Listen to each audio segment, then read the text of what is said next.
Hello and welcome to Talking Points, our weekly show where we round up all things Spurs. And what a week it has been. Gentlemen, how are we doing? We all right?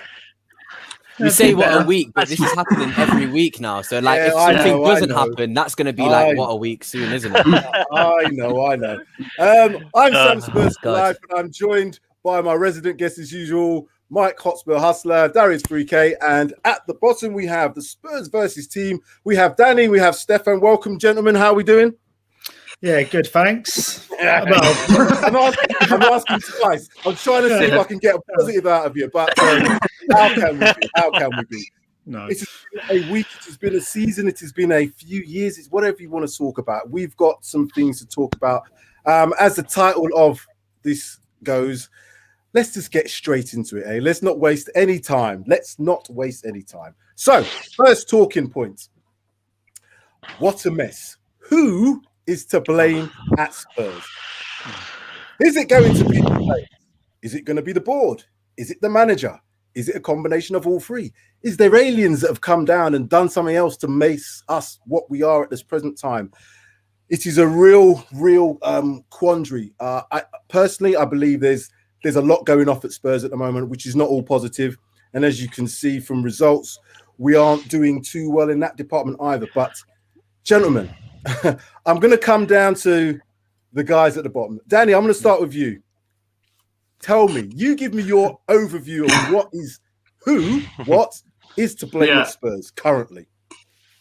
I mean, it's hard to kind of pinpoint one thing, isn't it? I mean, it's a combination of all three of those factors, I'd say. I think this season, if you had to put, the sole blame on someone, I would probably choose the manager. Just because I think, he's made so many poor decisions. You've only got to look at the Sissoko substitution from the Man United game, where the whole fan base can see that is the wrong sub to make. We want to win the game. We don't want to sit back. We want to go on and win it. And we're taking off Lo Celso for Sissoko, and that was just the perfect example. I mean, that I feel like we'll look back at that sub in a few months' time, and that was that will be kind of symbolic of Mourinho's decline at Spurs. For me, he has to take the most of the blame, at least this season. I think overall, you've got to look at the board. I think if you look at the last few seasons as a whole, then of course you've got to, you go way back to Pochettino and those 2 summer windows where we didn't sign anyone. But in terms of this season, I personally feel once we get rid of the manager, we'll start to see an uptick in form, and we'll start to feel positive again. Hopefully, there's a complete split in the fan base, as you guys are probably aware. There's a lot of people, Jose out. There's a lot of people saying it's not the manager. Doesn't matter who we have as manager. It's not going to work. We need to do something else at the top. There's so many factors that could be brought. I agree with what you're saying in terms of the manager. The manager hasn't made the best decisions in some games, and certainly the weekend there was a lot of blame that Jose should be attached to. He doesn't seem to want to take responsibility for anything. I've never heard him come out in any press conference and say it's my fault. That's not a Jose thing. Is that his ego? Stefan, I'll come to you. What's your thoughts on the matter? Well, I think there's a bit of an inclination at present for everyone to try and shift the blame onto somebody, to say, right, it's this person's fault, it's this person's fault. But I do genuinely think, and I'm not just to sound like a fence sitter, but it does feel like a combination of the three. And obviously you can't absolve the players. They're not performing at the moment. Some of them are not, they're not fit to wear the shirt, some of the kind of level of performance we're seeing. Jose's mistakes tactically, some of his defence-minded substitutions, as Danny was talking about, have been dreadful. I think his man management and the way he deals with squad players and confidence is some of the worst I've seen of any manager we've had at the club.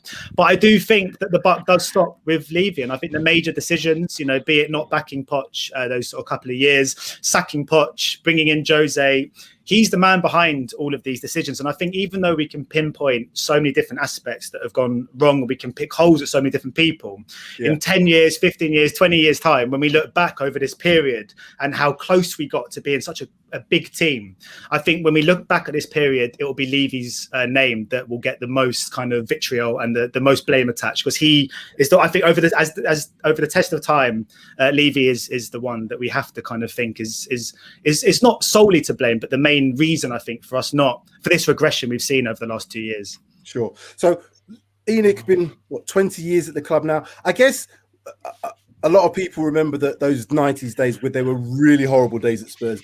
We currently now have one of the best infrastructures in terms of a stadium, training ground facilities, which has been brought about through Enoch and Daniel Levy. So it's not all bad in that sense. I think a lot of people are conflicted by the investment not being put into the playing stuff, but we may come on to that in a little while with regards to the scouting aspect. Jose, Darius, I know you're with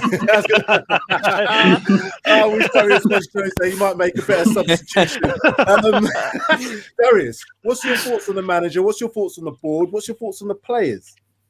Again, I think I've got to agree with Stefan and in the fact that it really is a case of a combination of all. And I think you have to kind of look at it and think what's going wrong now, what's going wrong in the midterm, what's going wrong in the long term. In the long term, you can't blame obviously Jose Mourinho because he hasn't been here for this long. So you have to look at obviously the board's mistakes. I think obviously the 2 windows is probably the biggest mistake. Not capitalizing on a 3rd and 2nd place finish is pretty criminal. You're seeing clubs that are even spending in COVID windows, and it's like if we didn't spend anything during a normal window where we finished 3rd and 2nd consistently in the Champions League, it's a little bit unforgivable. So that I can't put any blame on anybody else but the board for that. But for me, I take a look at the football on the pitch, and I think me and Sam had a conversation earlier on the day, and we kind of were discussing what Poch was doing in terms of playing a strong enough team to compete in the domestic trophies and in domestic competitions. And he really didn't play strong teams at all in those competitions. And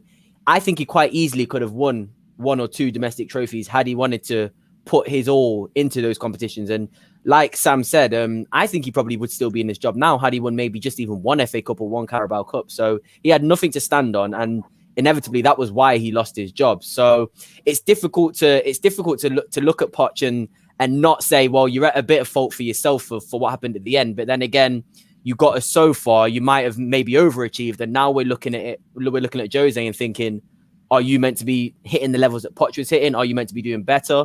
Have we kind of expected too much from people? And I don't know. For me, I look at the squad and I think we've got probably top 5, 6 squads in the league, and Jose's meant to be top 3, 4 managers in the world. And if you combine that, I'm expecting a lot more. That's my issue. I'm expecting a lot more. And when I see people sort of scapegoat the downcomings of the squad because of the board, I kind of, it seems like a cop out. That doesn't seem like you're actually looking at the issues that's happening on the pitch. And like you said, Danny, and Stefan, there's a lot of things that you can do to kind of, a quick upturn could happen. If you change the manager, you could see a quick upturn. And I think in these situations now, that's what you need. A quick upturn is the best thing you can kind of get. And you need to kind of ride the coattails on that. Look, we got lucky with the Poch appointment. He took us to heights that we didn't really think we could reach. And maybe you never know, with another manager, we could reach those heights. For me now, it doesn't look like Jose is going to reach those heights, and it doesn't look like he's going to get anywhere. So I don't see the point in giving him more of a chance, even if we win the Carabao. But again, that's another argument. Are you more on the manager in terms of what's happening this season? This season, it has to be, for me, it has to be the manager, because I think that the players that he got in the summer shows that the squad was good enough. He made, and you keep making, Danny and Stefan made points, he made so many decisions. It's not 1 or 2 where it's like that's a little bit suspect. It's constantly making these really, really naive and silly decisions that you wouldn't expect a manager of Jose's caliber to be making. And I just think it's unforgivable. I don't think we can be giving him those chances, because nobody would bring on Sissoko in a game like that when you're 1-1. If you're 2-3-1 up, you might make that decision, but I don't think any manager would bring on Moussa Sissoko at 1-1 against Man United. So it's those decisions that make me think I just don't really see how the board can be blamed for that. That's not their fault. It's not their fault he didn't play Joe Rodon in the Europa League. A lot of the fan base though is saying that it doesn't matter who was in charge or who would be in charge of Spurs currently, even going back to when Poch was here and even before that, the manager could be, I don't know, Pep Guardiola. He's not going to be able to get Spurs to any more heights than we are currently. Are we overachieving as a team? Are we overachieving as a club, given that our history suggests that we are not one of the top teams? Obviously, we've only won 2 league titles in our history. Mike, I'll come to you. Are you on anybody's case in terms of the board, the players, or the manager? No, I'm sit. I hate saying this, and I hate using this reference, but I'm sitting on the fence with a lot of it, because regardless of what outcome we or Spurs take. So take for example, if we sack Mourinho, what's the alternative? We get another manager in. The same players are still going to be at the club.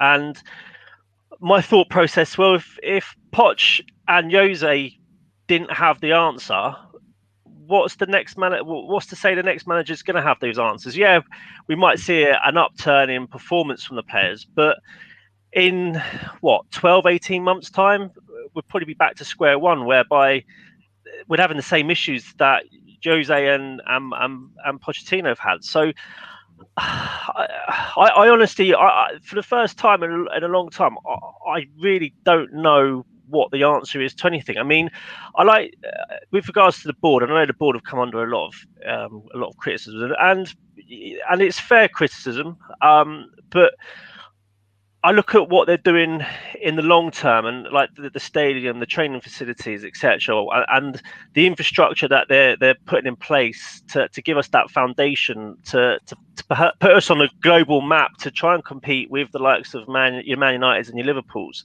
And I think ENIC are trying to, or Levy is trying to be creative with trying to put us on the map, but. I'd say I think off the field, I think he's getting the things right. But people, and rightly so, I suppose, they're like, well, if you've got the money to spend off the field, why are you not spending it on the field? But how do you build the foundations? Surely you've got to start off the field to get the club to a position of being on the map to compete with the likes of Man United, Liverpool. But sure, it's going to affect us on the field, because that might not provide us with the fees that we need to compete on the transfers and the wages, etc. So it's a bit of a catch-22 situation, a chicken and egg scenario. I was just going to say, before we moved on, I just wanted to just read this comment out here from Wayne. Good evening, Wayne. The board, they've shown no interest in investing properly despite being one of the 10 richest clubs in the world. The board are poor and clueless. They set the standards. Is that fair? Is that a fair summation of the board? Does anybody want to take that up? Well, I'll just say very quickly, you take where Tottenham were under Alan Sugar back in the 90s.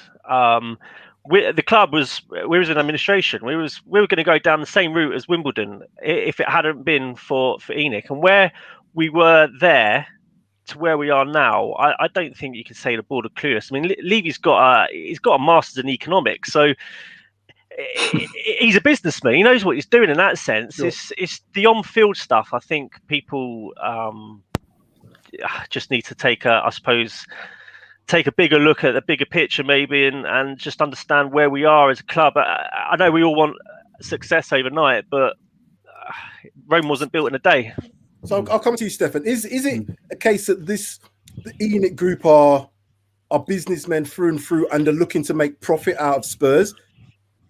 Yeah, so I think the thing is, ultimately, they're an investment company. So obviously their aim is going to be different to what the fans are, because Levy's got to go to Joe Lewis at the end of every year and present profits. And all we care about is success on the pitch. All we care about is trophies. And that doesn't necessarily equate to how the sort of the spreadsheets are looking at the end of the year. So I do think that is Levy's main priority. But I don't think that necessarily means he's not trying to succeed on the pitch as well. I don't think he's going, so he's not tunnel vision, like, right, I just want to purely make money. I don't care about Spurs on the pitch, especially because really the two go hand in hand, because the better we do, the more money he makes. But I do think, though, that there is a ceiling to Levy's kind of ownership here, which is that we got so close to being such a big team.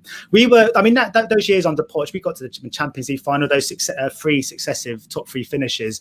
It just felt for the first time, I'm sure, in many of our lives, that we were finally in that big league. We'd finally got broken through that kind of that ceiling. We were going to become one of the biggest teams in the world.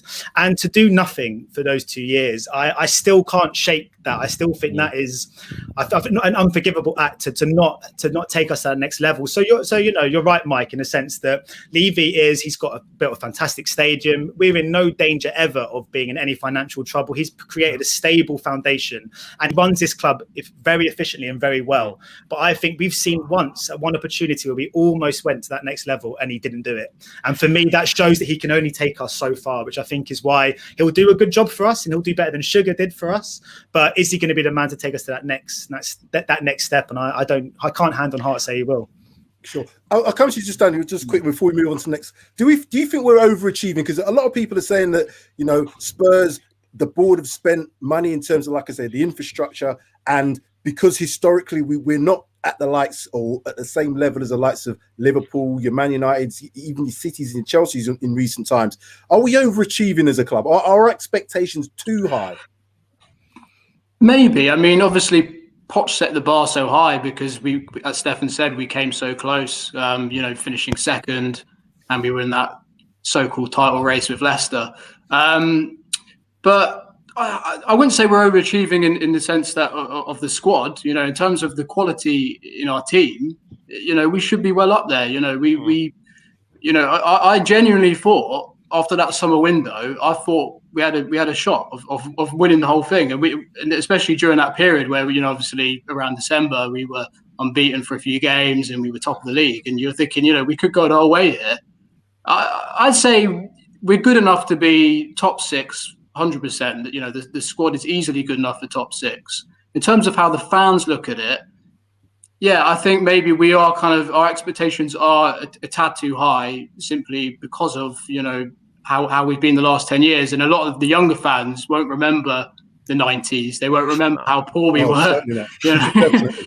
Yeah, I mean, there was that season under Christian Gross, we almost got relegated. You know, like these were bad times. So I think people need to put things into perspective. But then again, the squad is good enough for a top 4 spot, I'd say.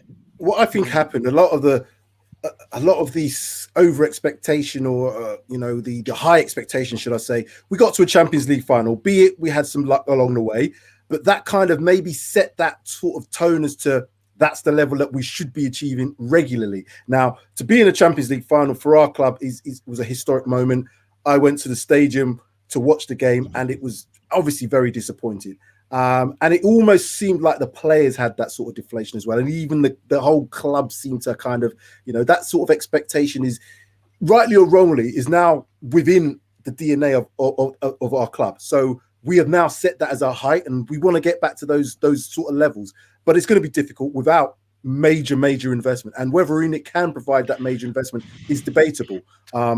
We're all probably waiting for some big Saudi owners to come in and spend billions, but whether that's going to happen in the near future, I'm not sure. Mike, did you want to say something before we move on? I was just going to say, don't you think that's what the purpose of the stadium's there for, to provide that financial clout for us to compete on or with the likes of your Liverpools, your Man Uniteds, etc. I mean, take away Man City and PSG, because unless you've got Saudi or Russian owners, and you can count probably Chelsea in that bracket as well, but unless you've got Saudi or Russian owners, you're never going to be able to compete for against them, just because of the financial clout that they've got. But the stadium and what that can potentially bring to us from a financial perspective, I mean, surely the whole idea of that stadium being built is to put us on that map and provide us with those fees, whether it's transfer fees or wages, to put us on a map to compete. So yeah, I do agree with that.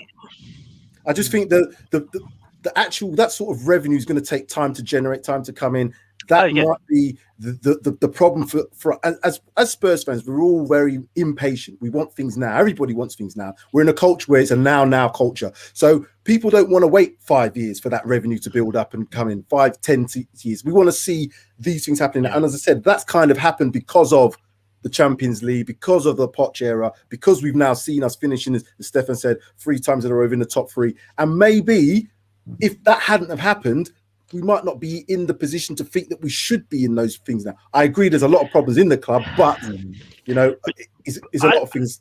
And then on the flip side of that, you could look at the players, because, I mean, I suppose this is a question to everyone, but do you think the players have been in the club too long, and that it's almost got to that point where it's all a little bit too stale? And do these players, okay, we know there's a few players in there that are just not good enough, without mentioning names, but is it a case that there's just too many players in the squad from the Poch days that just need to be moved on, not just for the sake of the club, but for the sake of their careers? They need a new challenge. Just do you know what I mean? A refresh is probably what we need as a club, as a team, as a squad. There's a lot we could go on with this particular topic. We spent 20 minutes on that one already. And like I said, we could probably spend another 2 days on that if we wanted to. But I'm going to move us on. Right. Okay. So the next one is, will Kane remain at Tottenham? And we've had a number of reports to suggest that Harry Kane, should we not make Champions League, is going to do one. That's the word on the streets.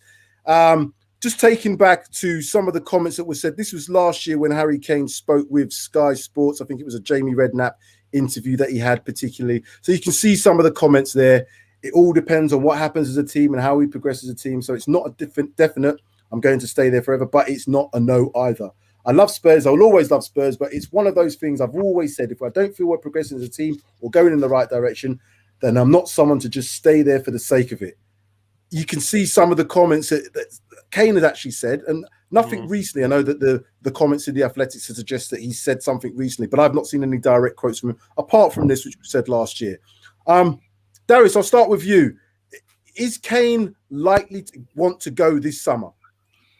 I think there's a big difference between wanting to go and being able to go, because being able to go, I don't think he really has a chance of being able to go unless he really, really kicks up a fuss and throws his toys out the pram. And then even so, and even if he does that, there's not many clubs that are going to be able to afford him. I don't think Levy will ever sign or will ever negotiate with an English club unless it's ridiculous money. So I think that if we're going to sell him to even one of those Manchester clubs, we'd probably get enough money to make 2 teams. But again, I just don't think he can. I don't think he can.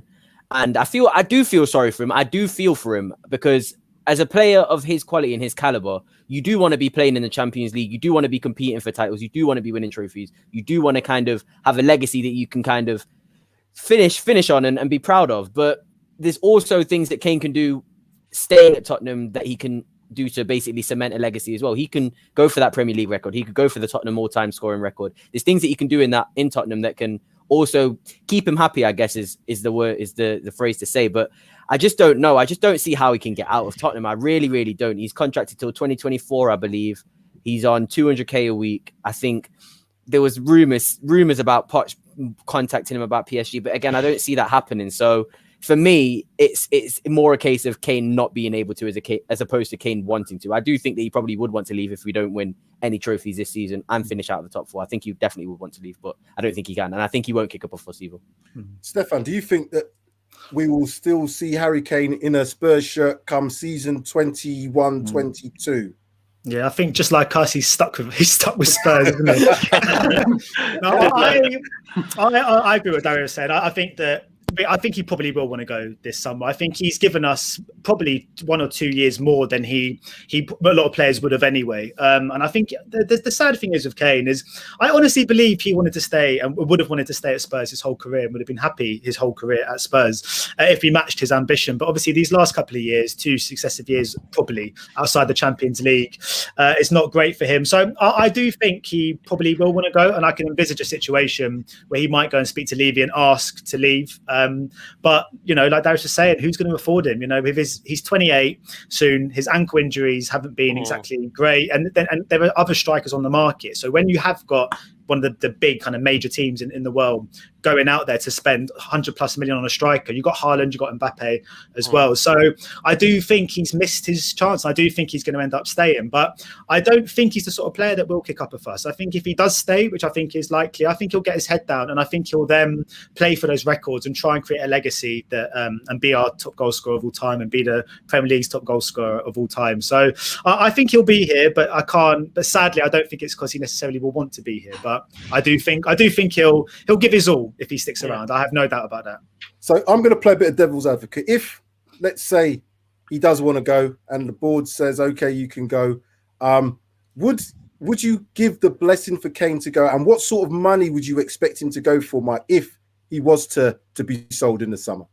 I know I don't want him to go. Don't get me wrong. I'm just playing a bit of devil's advocate on this one.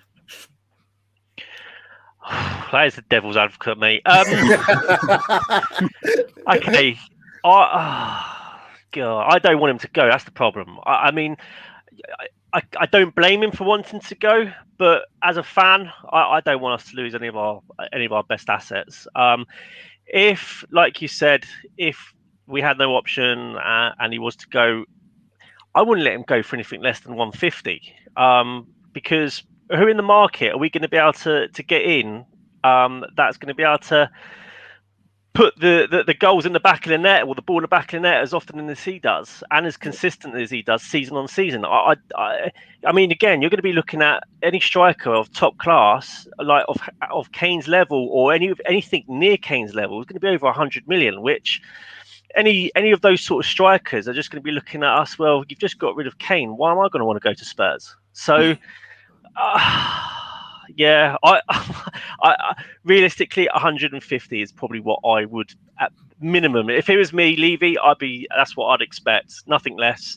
If I was a little bit coy with it, I'd probably try and price him out of the market, and I reckon 150 probably would price him out of that market, because like everyone's mentioned, he's got glass ankles now. He picks up an injury at least every season. Let's advertise that. Let's keep advertising he's got glass ankles. He's rubbish. He's rubbish. He's rubbish. Yeah, exactly. He's never going to fulfill his potential, is he? Never going to fulfill it. No, but yeah, I mean, I can see him. I think he'll personally stay.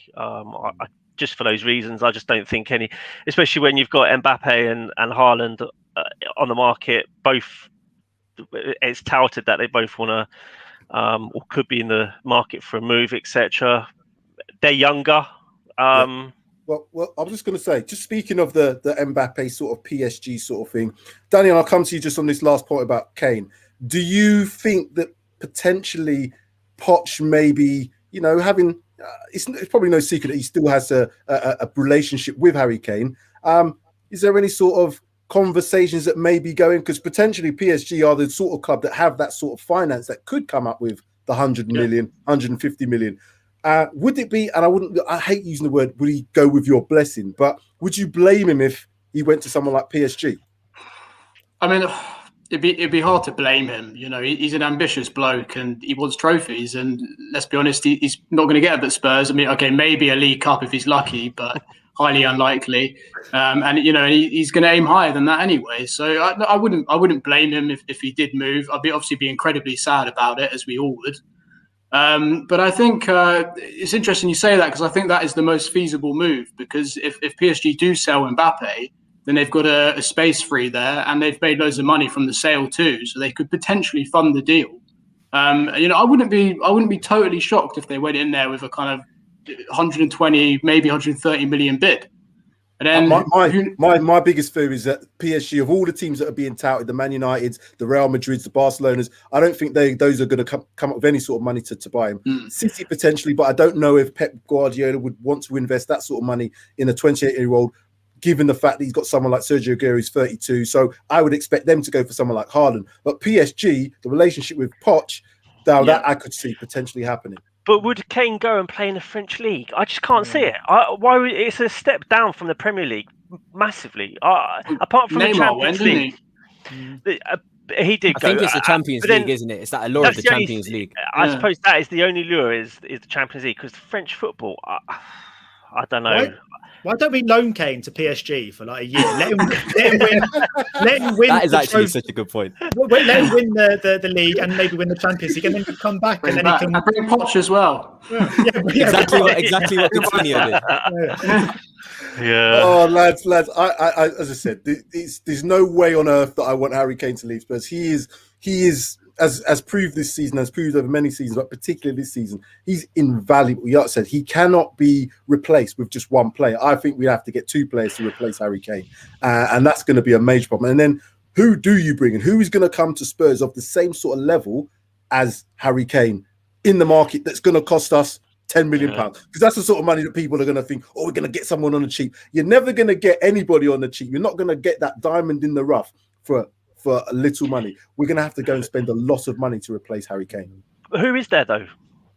Who realistically, who is there in that market for us to say, right, Kane, you can go, and we're going to bring in Who are we going to bring in? I just don't know anyone there. I could see us going in, get Vestergaard to replace Toby, Danny Ings to replace Harry Kane, and I was going to say Southampton. I was going to say Danny Ings. Danny Ings was what I was thinking was going to go. Oh, come on! I feel like even though I think Danny Ings will get a few goals, I feel like just psychologically we would have to bring in a big name. You would have to not just to appease the fans, but to show that you mean business. Because if you sell Kane and bring in Ings, you might as well just say, right, here's the white flag. We're coming 10th next season, right? I don't. Here's a championship. Getting even more depressing as we talk about it. So I think we need to move on to the last topic today, because otherwise I'm going to start bursting into tears, and I don't want to do that live on camera. Right, last one today, gentlemen. So, Cub Scouts. This is what I've called them, the Cub Scouts, because they're not doing any good because of this. And this is what I want to bring up in terms of a bit of and I'll take off the last little banner so you can see.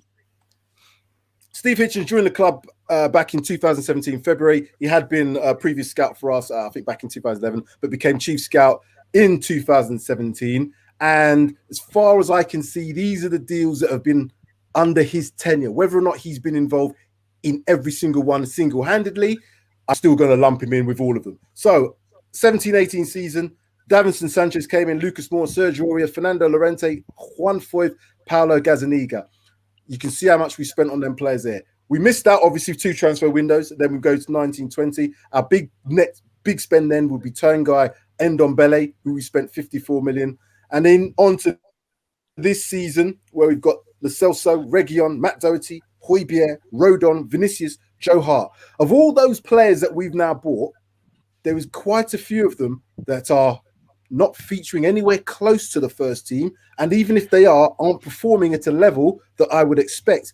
Someone like Davinson Sanchez, who cost £40 million nearly back in 2017, which was a lot of money at the time, our club record, and is not performing at the level. Is there a case that our scouting system isn't quite working as it should be? And I say that just in respect, and I know Darius is a big advocate of Leicester, what they've gone out and done, how they've gone out and scouted, how they've brought in certain players, not spending hundreds of millions, but literally finding the gems that we all talk about wanting. Is there something in our scouting system, our scouting network, that needs to be addressed for us to progress as a club?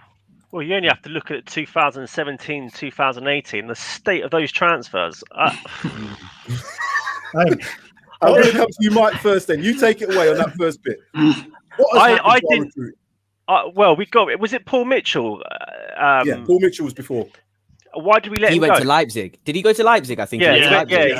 I think he went to Red Bull, or was he? Did he come from Red Bull? So, there was something about Red Bull. He went to RB Leipzig, and look what's happened now. Look at the players that they're bringing in. So the state of those transfers. I mean, that's what I said when I went. I tell you what. I'm happy to put my neck out there. Just sack the guy. Just get rid of him. He is not fit for purpose. That's his job anyway, isn't he? No. How's he got the job? How's he?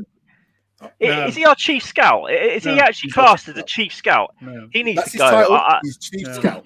On the Amazon documentary, they cut to him and he said, "I hate January." I was like, I want my chief scout to wake up on the 1st of January like Rocky, running up the stairs, up and down White Hart Lane. Like, come on, let's be having it.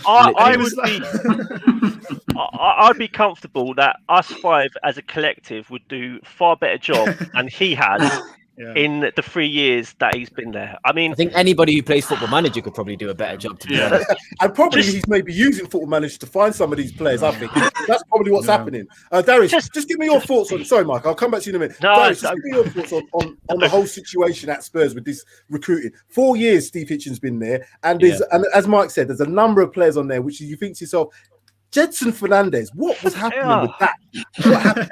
He must have been drunk at the time we got him. It's crazy. It's crazy. And you know what the thing is for me? I've been really thinking about this point a lot over the past few weeks. And I think with Tottenham, I think there's a bit of an identity crisis. I think Tottenham, the structure and the hierarchy, I don't think they know what sort of model they kind of want to deploy and see kind of come to fruition in Tottenham, because they want to sign these players who are kind of under this 20 million, 30 million mark, but they're not doing enough scouting. They're not kind of they're not developing a scouting network well enough to kind of source these gems and play them. And then at the same time, there's no sort of direct line into the starting 11 where you can trust, like maybe say an academy player can say, look, I can get into this 11, because Winks is like one of the only players really in that 11 who came from the academy, and Kane, obviously, he's the main one. So I just think the issue with Tottenham is they don't really know what they want. When you look at teams like Dortmund and Ajax, and I use these for examples, is they say to their players and the youth when they're going up to them and approaching to sign them, they're going to be like, we can guarantee you a spot in this team, or we can guarantee you a potential opportunity to get into this starting 11. And that alone gives these players confidence. Somebody like Jude Bellingham, who's only 17 years old, Haaland, who was only 19 or 18 when they joined Dortmund, they had Man United on their doors, and Man United probably said, we will probably play you this and that. But Dortmund they can prove to you that, look at all these players that we've had in the past who have come from the academy, who have come from young ages and got into this first team and then moved on. There's not really much to show in that Tottenham squad to say that. So I think that it's a bit of an identity issue. I don't think they really know the hierarchy. I don't think they know if they want to make these marquee signings like Tanguy and Ndombele, and you could even class Lo Celso because he's going to come to about 30-40 million, Reguilon, who are these known players, or if they want to, do you know what I mean, spend less, because Højbjerg obviously is a good signing. That looks like they actually took the time to think about what they needed for Jose. The Just system look at that some of this money that's been spent in 1920. 27, and people say 27 million, it's not that much money. 27 million on Steven Bergwijn, 24 million on Ryan Sessegnon. Both those players, well, Steven Bergwijn isn't featuring much. Sessegnon's gone out on loan, maybe one for the future, but still, to spend that sort of money for a player that's not even had a chance to play in the first team. I know the Giovanni Lo Celso deal had to be done when we kind of triggered it in terms of having him on loan, and I think that's going to be a good deal going forward. But again, you look at some of the money that's been spent. Yeah. Well, for me, those two ones don't really seem as bad. I think the Jack Clark one looks the worst because you just know he's never going to get into this team. He's never going to get into this team. And I'm not trying to discredit his ability or anything, but he's got so many players ahead of him that he's got to fight through. There was no chance he was getting into this team. So to spend 10 million on somebody like that, it doesn't really make sense to me when we were kind of differing between that sort of range of money to sign these bigger players. That's the sort of thing that annoys me the most. I think I think he has the ability to push for the first team. Not now, probably not next season either, but because he's still very young. But I think he's got them. And this is where like the academy is. I think we're starting to produce the players that we're expecting from the academy. But they just need those. They need a couple more seasons. But the recruitment. Yeah, that's Danny. I'm going to come to you. I'm speechless about that. I'm going to come to both of you two at the bottom, but I'm going to go to Danny first. The money isn't really going to be floating around anywhere in the world, given the COVID situation we've had over the last year. So, given that fact, how are we going to get players in of a quality that's going to improve our first 11? Because ultimately, we have to improve the first 11.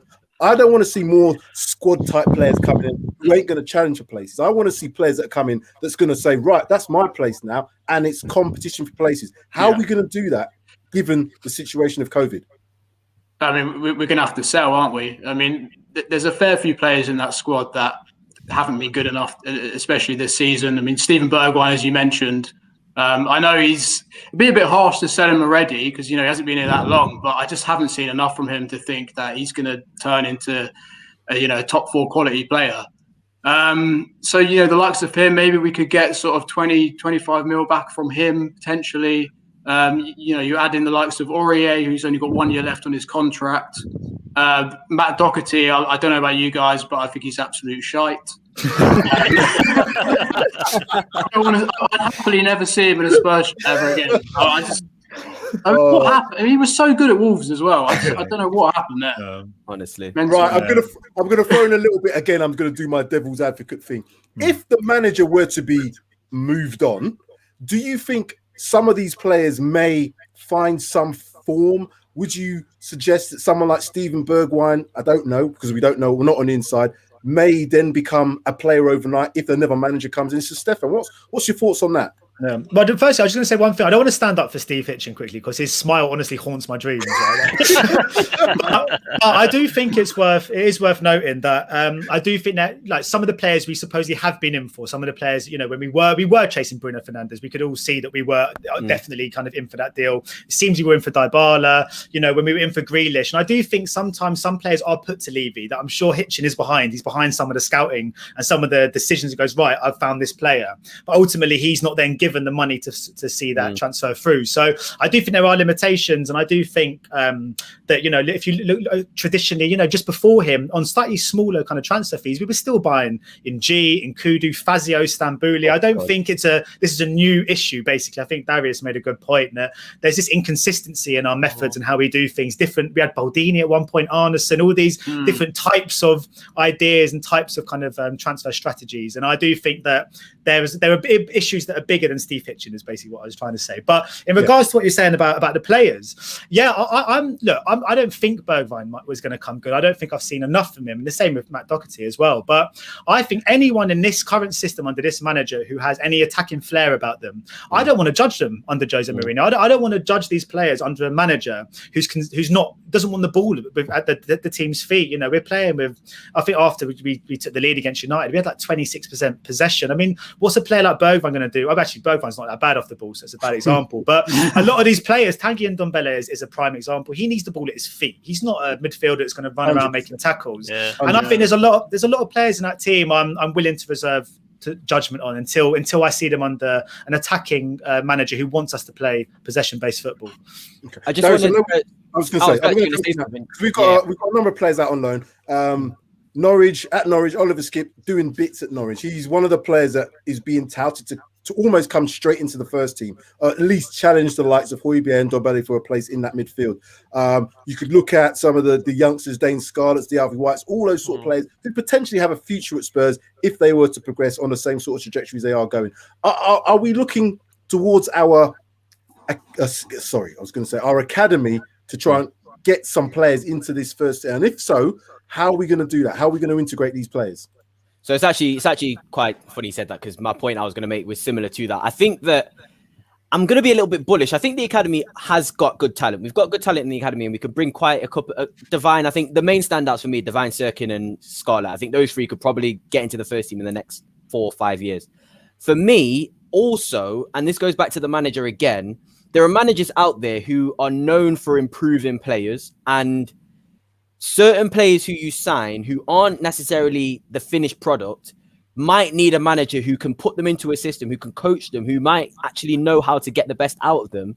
And I'm using examples like Klopp, like Nagelsmann, who, you know, have got a track record of improving players and actually getting value out of them as well, and being able to sell them on and potentially kind of fooling the teams who buy them. Because I use Joe Linton as an example. Under Nagelsmann at Hoffenheim, he was pretty good as a second striker, and he looked really good because he was playing in a system that supported him. He went to Newcastle. Good against us as well, didn't he? Well, obviously, that's Tottenham, isn't it? But yeah, like I'm saying, he went to Newcastle, goes and plays for Steve Bruce, and it's like that system's not going to help Joe Linton. So he's going to look a lot worse. And obviously, they spent 40 million, so it looks bad. But I'm just saying, like, a manager can also make players look better and improve players as well. And I think Stefan makes a point where I think the issue with Tottenham isn't necessarily the 11. I think the 11, if we're talking about, when I say squad, I think we've probably got the 5th best squad. But in terms of the 11's really, really, really good. We've got 2 of the best players in the world in that 11. We've got some of the best midfielders in the world, in my opinion, as well. So the problem with Tottenham is being able to kind of increase the talent on the bench and get them to perform as well. And you need a manager to kind of put your arm around the players and tell them that you still have a role and you still have a part to play in this team. And Jose's not that manager who's going to do that. I'm not going to say that Jose's a terrible manager in this.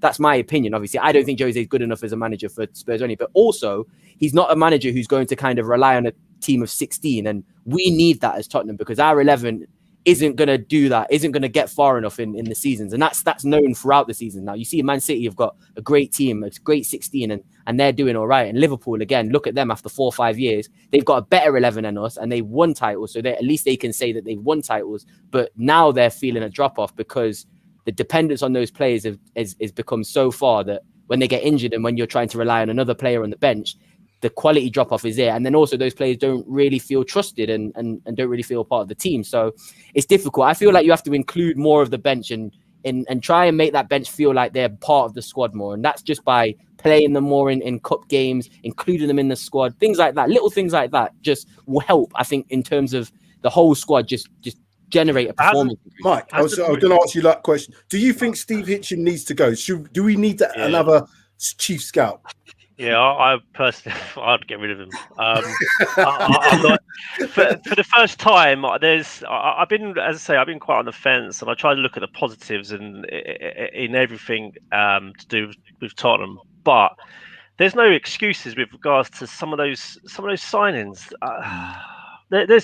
There's just no excuses for that. I mean, Paul Mitchell, I mean, he was or is regarded as one of the best sort of chief scouts in the world. Why did Tottenham let him go to Well, there was one of the comments there that there was a comment that we had come in to suggest that he fell out with Daniel Levy, which isn't a surprise because Daniel Levy can fall out with people quite regularly, as the number of managers that we've had suggests. So maybe something happened. Maybe there was some disagreements in terms of the policy, the amounts of money to be spent, the target. I don't know, but we're only surmising here. But yeah, it appears that the relationship soured, and Steve Hitchen had worked at the club before and was brought back in.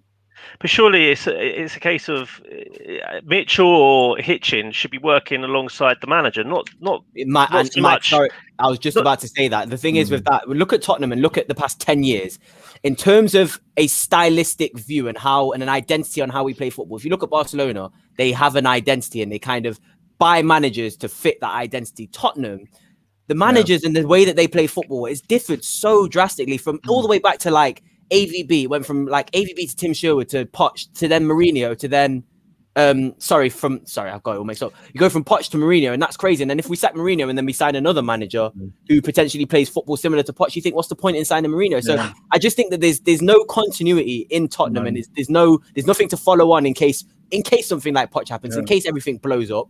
At least you bring in somebody else who kind of doesn't have to tear everything up and start again. You can kind of say, okay, I'm going to bring these ideas and they're similar to Poch and we're going to work on it, instead of Jose kind of just saying that to say it for the sake of it, because he was never going to carry on what Poch was doing. He was never. Any further thoughts? Yeah, well, I mean, Poch did like such an incredible job, and I know towards the end some of his results weren't so great. But for me, that was a foundation to build upon. And Levy literally got in Mourinho and just steered the ship in completely the other direction, which I think was the worst thing he could have done. You know, it was such a cultural clash with what we've done before. But you're right, every manager is chalk and cheese. It goes from Ramos to Redknapp, so it literally just goes like authoritarian to like arm around the shoulder. Then it goes tactical coaches like AVB to like kind of like man managers like Poch, and there's no linearity to it. Like you said at Barcelona, you can see that kind of that identity from the bottom up, from the youth systems up. There's a club identity, but here it's just throwing a dart at the wall and hoping. And I think you're right in that sense, and that's where I think, because the identity of Spurs, I don't know what it is, and that's when you see the transfers, you don't know what it is. So the whole aspect shows me that there needs to be almost like not a complete ripping up, but look at what do you want to do as a club? What do we want to achieve on the playing field? Then you kind of, as Darius was saying, bring in the manager to do that. You then you work with that manager to maybe then develop the players around that. You have to also rely on a lot of your academy. We have got a really good academy. We are producing good players, and we're not seeing enough of them break through. It's difficult to break through. I know as an academy player, but you look at someone like Mason Mount in recent times, given a chance by Frank Lampard, and look what's happened now. You know, so there are players, and I think Oliver Skip, I'm hoping that he could really go on and do something major for us when he does come back, because he will be coming back to Spurs, and I hope he's not going back out on loan. It'd be daft if he does go back on loan. I mean, he's a direct replacement for Sissoko, isn't he? Get rid of Sissoko, bring Skip in. It's a no-brainer. Well, to us fans, it's a no-brainer. But no pressure on the lad, but he's going to have to come in and just sort everything out, basically, isn't he? That's what we need. It's all up to him. It's all on you, Skippy. Guys, listen, it's been really good. I'm going to come down to you both, Danny and Stefan. Just gives the viewers at home where they can find you both. I'll come to you first, Danny. Give yourself a free plug. So obviously we're from the Spurs Versus podcast, and that's basically weekly episodes go out on all the major podcast platforms, and the idea of the show is that each week we have an opposition fan come on, we discuss the game. Sometimes it gets quite fiery. The most recent episode of the Manchester United guy we had on, it was actually quite therapeutic because we shared very similar experiences of Mourinho. It was almost like identical. It was quite scary. But yeah, if you want to go check that out, we're on Twitter. Just search Spurs Versus and you'll find us. And check it out. That was a good episode. That was a good episode of you on there, Sam. Oh yeah, that was all right as well. I enjoyed that. I really did. Has he stolen your thunder, Stefan? Have you got more to add to it? No, he said pretty much everything. It's just funny. We came up with this idea of Spurs Versus having like opposition fans. But over the course of the year, everyone's doing it now. Everyone's got opposition fans on their streaming podcast. Started a trend.